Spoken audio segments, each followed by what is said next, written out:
போட்டிருக்க, உங்ககிட்ட வேற சட்டையே இல்லையா என்ன? இன்னைக்கு வாங்குறோம், புது சட்டை உனக்கு வாங்குறோம். எனக்கா? எனக்கு இதுதான்டா நல்லா குளு குளுன்னு காத்தோட்டமா இருக்குது. பிச்சைக்காரன் கூட இதை விட நல்ல சட்டை போட்டிருப்பான்டா. டேய், என் ஃப்ரெண்டெல்லாம் பார்த்தா அவங்க பாரு பனியன் மாமா வராருன்னு கலாய்க்கிறாங்க தெரியுமா உன்னை? எனக்கு எவ்வளோ அசிங்கமா இருக்குது. கலாய்க்கிறாங்களா? அவ்வளோ மோசமாவா இருக்கு? நான் எது சொன்னாலும் நீ விட போறதில்ல. சரி வா, துணி கடைக்கு போய் ஏதோ ஒரு நல்ல ட்ரெஸ் வாங்கிட்டு வரலாம். அப்பாடா, எதையோ சொல்லி அவனை சமாளிச்சிட்டோம். லக்கிய நம்ம தப்பிச்சோம். நம்ம கார் செட்டில் தானே பைக் நிறுத்திருந்தோம். இங்கே தான் இருக்கு. இதில் 3 பேர் போக முடியுமா? அதெல்லாம் நாங்கள் பார்த்துக்குவோம், நீ ஒழுங்கா ஓட்டு. லக்கிய முன்னாடி கொஞ்சம் தள்ளி உட்காரு, பாம்பு எதுவும் போட்டுறாத. உன் பின்னாடியே உட்காந்துருக்கிறேன் நான் வேற. நல்ல ஐடியா கொடுத்துறா பொடி போயில. அப்படியே மயக்கம் போட்டு கீழே விழு, ஒரு தொல்லையாவது முடியும்.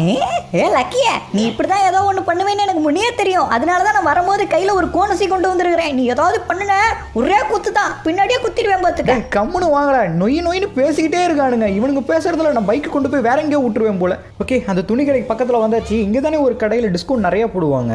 இங்கே தான் இருக்குது அந்த கடை.